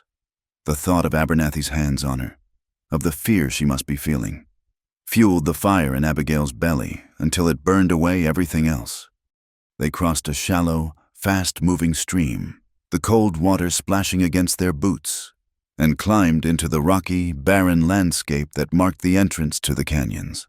The sun rose, painting the towering rock formations in bloody shades of red and orange. They were getting close. The tracks were fresh. Elijah reined in Atlas behind a cluster of boulders, gesturing for Abigail to do the same. "They've stopped," he whispered, pointing toward a narrow, box canyon about half a mile ahead. A thin wisp of smoke curled into the still morning air from a small campfire. They think they're safe. They'll have a guard posted, but they'll be careless. He laid out the plan, his voice low and precise. They would leave the horses and approach on foot, using the rocks for cover. He would circle around to the north to get a higher vantage point. She was to approach from the south, to draw their fire if necessary. But her main job was to stay hidden and wait for his signal. Do not show yourself unless you have a clear shot, and only if Caroline is in danger. Do you understand? He asked, his eyes boring into hers. I understand, she said, her voice steady. I won't let him hurt her. They moved like shadows through the rocks, their footsteps silent on the sandy soil. Abigail's heart hammered against her ribs. A wild bird trapped in a cage. Every instinct screamed at her to be somewhere else, to be the girl who ran and hid. But the image of Caroline's face, pale and frightened, pushed her forward. She reached a rocky outcrop that gave her a clear, if distant, view of the camp. There were 3 men. 2 of them were the hired guns from the wagon, now lounging by the fire, drinking coffee. The 3rd man stood with his back to her, his posture arrogant and proprietary. And then she saw Caroline. She was tied to a small, gnarled piñon tree, her hands bound behind her back. Her face was smudged with dirt. Her hair had come loose from its neat pins, but her back was straight, her chin held high in a posture of magnificent defiance. She was not beaten. The 3rd man turned, and Abigail's breath caught in her throat. It was him, Mr. Abernathy. He was older than she remembered, his face fleshy and cruel. But the eyes were the same, small, cold, and possessive. He was holding a piece of dried meat, and he walked over to Caroline, offering it to her with a grotesque parody of courtship. You see, my dear, his voice, a slimy, condescending drawl, carried on the clear morning air. I always get what I am owed. Your little friend was a fool to run, but you will make a fine replacement, a preacher's daughter. So much more. Respectable. Caroline stared at him, her eyes filled with a pure, unadulterated loathing. She said nothing, simply turned her head away in a gesture of utter contempt. Enraged by her defiance, Abernathy grabbed her chin, his fingers digging into her flesh, forcing her to look at him. That's when the first shot rang out. It came from the ridge above, a single, deafening crack. Abernathy's hat flew from his head, a neat hole punched through the crown. He yelped, stumbling backward, releasing Caroline. The 2 hired guns scrambled for their rifles, firing blindly toward the rocks where Elijah was hidden. It was the distraction they needed. While the 2 men were focused on the ridge, Abigail raised her Winchester. Her hands were shaking, but her aim was true. She sighted down the long barrel, her target the man closest to Caroline. She remembered Elijah's words. Breathe out, squeeze, don't pull. She squeezed the trigger. The rifle bucked against her shoulder, the sound of the shot a deafening roar in her ears. The man by the fire cried out and crumpled to the ground, clutching a bloody leg. The 2nd gunman spun around, his eyes wide with shock. Searching for the source of the 2nd shot, he saw her, a small, fierce figure rising from behind the rocks. He raised his rifle. Another shot cracked from the ridge. The 2nd gunman jerked, a red flower blooming on his chest, and then he fell forward into the dust and lay still. It was just Abernathy now. He was panicked, his arrogance shattered. He looked from the dead man to the one moaning on the ground, then up at the ridge, and finally at Abigail. His face contorted with a venomous rage. He drew a pistol from his belt and did the one thing a coward always does. He reached for the hostage. He lunged for Caroline, grabbing her, pulling her in front of him as a human shield. "Drop it! Stone!" he screamed, his voice shrill with terror. "Or the preacher's daughter dies!" He pressed the barrel of his pistol to Caroline's temple. Elijah appeared on the ridge, his sharps rifle held at the ready. He had a clear shot, but not with Caroline in the way. He was trapped. "Let her go, Abernathy," Elijah's voice boomed across the canyon. "This is between you and me." "It was always about her," Abernathy shrieked, his eyes wild, gesturing with his head toward Abigail. "The little bird who flew her cage. She cost me a fortune, and my reputation." Abigail stood frozen, her rifle in her hands. She saw Caroline's eyes, frightened but steady, locked on her. She saw Abernathy's finger tightening on the trigger, and she saw Elijah on the ridge, helpless. In that moment, something inside her snapped. The fear, the trauma, the years of being a victim, it all burned away, leaving behind a core of pure, unyielding steel. She was not going to let this man win. She was not going to let him take one more thing from her. As Abernathy's attention was focused on Elijah, Caroline did something extraordinary. With a sudden, desperate strength, she stomped down hard on Abernathy's instep with the heel of her boot. He roared in pain, his grip on her loosening for a fraction of a second. It was all the opening Abigail needed. She didn't aim for his head or his chest. She aimed for his shoulder, the one holding the gun. She fired. The bullet struck true. Abernathy screamed, a high-pitched, animal sound, as the pistol clattered from his nerveless fingers. He staggered away from Caroline, clutching his shattered shoulder. But in his pained, blind rage, he wasn't finished. As Elijah scrambled down the rocks toward them, Abernathy saw the skinning knife in Abigail's belt. With a final, desperate lunge, he charged not at Abigail, but at Elijah, pulling a concealed knife of his own.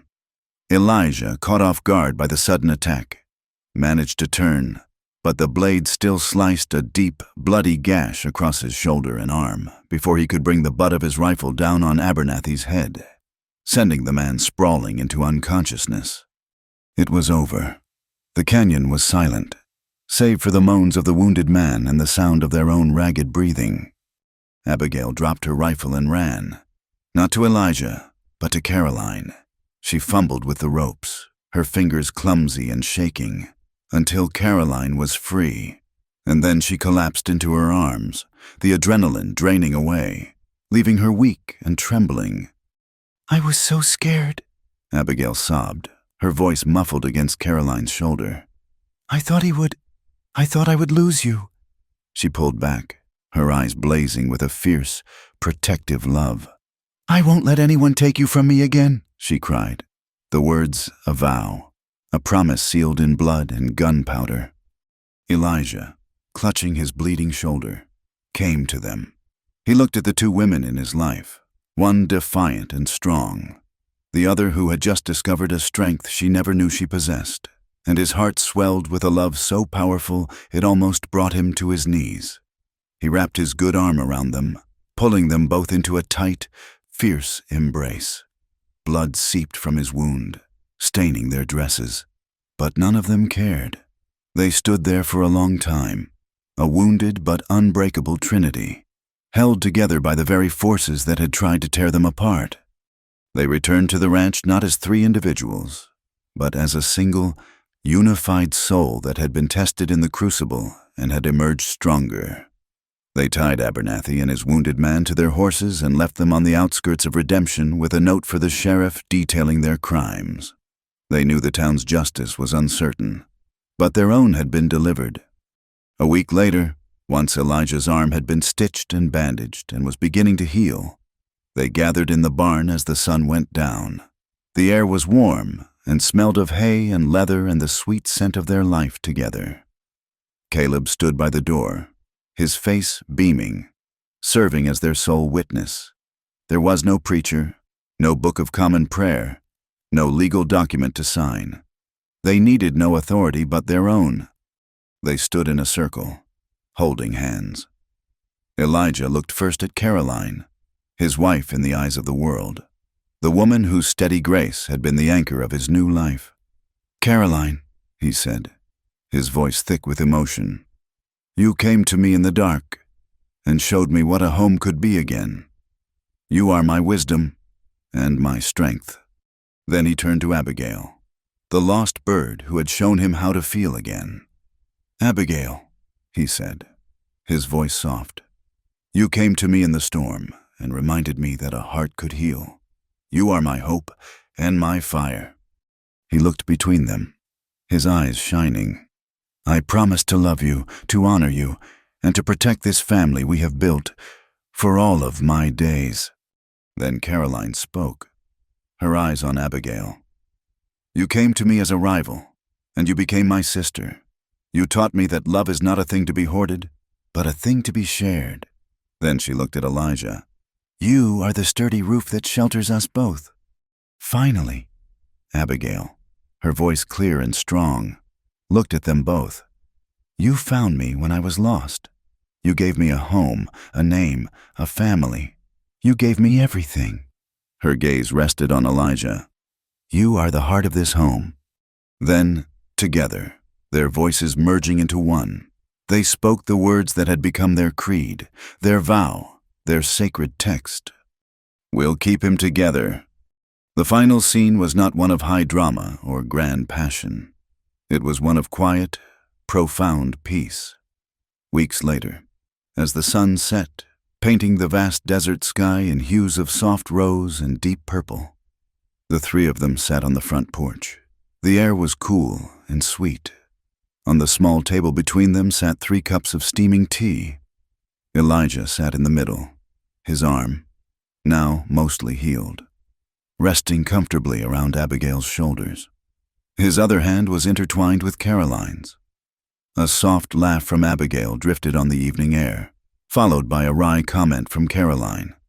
Elijah smiled, a deep, contented smile that reached his eyes. They did not need the town's blessing. They did not need the world's acceptance. They had faced down ghosts and gunmen, droughts and dust storms, hatred and judgment, and they were still here. They had everything they needed, right here on this porch. They had each other. Thank you for listening to our story. We'd love to know where you're tuning in from, so please comment below and let's connect. Don't forget to subscribe to From Wild West and share your thoughts.